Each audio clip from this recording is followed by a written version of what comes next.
फिक्र में बात करते हैं बेंगलुरु की, जहां की सड़कें आज ट्रेंड कर रही हैं। देखिए, चर्चा में आज आई हैं, पता सबको बहुत पहले से है।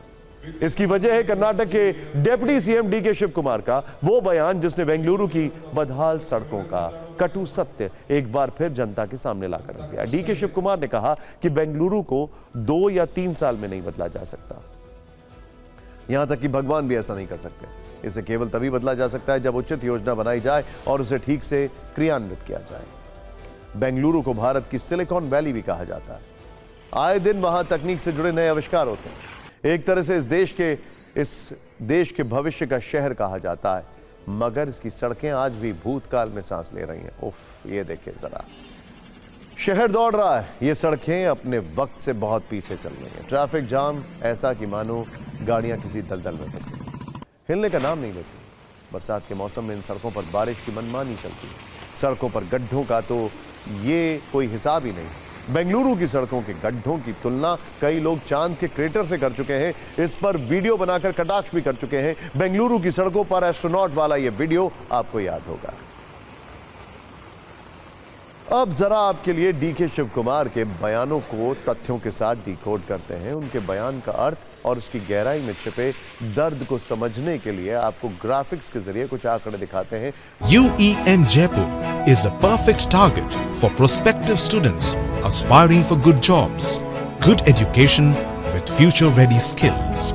ग्लोबल ट्रैफिक इंडेक्स 2024 की एक रिपोर्ट आई थी, जिसके मुताबिक बेंगलुरु दुनिया के उन टॉप 3 शहरों में से एक है जहां ट्रैफिक की रफ्तार सबसे ज्यादा धीमी है। इस रिपोर्ट में बताया गया कि बेंगलुरु में 10 किलोमीटर की दूरी तय करने के लिए औसतन 34 मिनट 10 सेकंड का टाइम लगता है।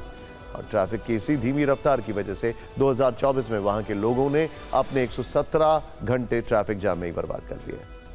2024 में वर्ल्ड पॉपुलेशन रिव्यू ने एक रिपोर्ट जारी की, जिसके मुताबिक बेंगलुरु की आबादी करीब 1 करोड़ 40 लाख बताई गई और उस शहर में जो गाड़ियां हैं उनकी तादाद 1 करोड़ 16 लाख बताई गई। मतलब शहर में जितने लोग, लगभग उतनी ही गाड़ियां। तो ऐसी हालत में सड़कों का दम घुटना तय है। अब जरा इस पर भी ध्यान दीजिए। ये आंकड़े बेंगलुरु पुलिस के हैं। जनवरी 2024 में बेंगलुरु में हर दिन औसतन 465 किलोमीटर लंबा ट्रैफिक जाम देखा गया, जो जुलाई तक बढ़कर 1168 किलोमीटर तक पहुंच गया। अगस्त 2024 में और ज्यादा बुरे हालात हो गए, जब हर दिन लगने वाले जाम की औसतन लंबाई 1638 किलोमीटर तक पहुंच गई, यानी जनवरी के मुकाबले 4 गुना ज्यादा।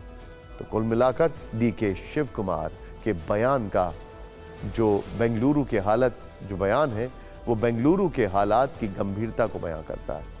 जब एक शहर में गाड़ियों की संख्या उसकी आबादी के बराबर हो जाए, जब हर दिन का जाम हजारों किलोमीटर लंबा हो और जब हर साल हजारों घंटे ट्रैफिक में ही बर्बाद हो जाए, तो फिर विकास की रफ्तार कैसे तेज होगी।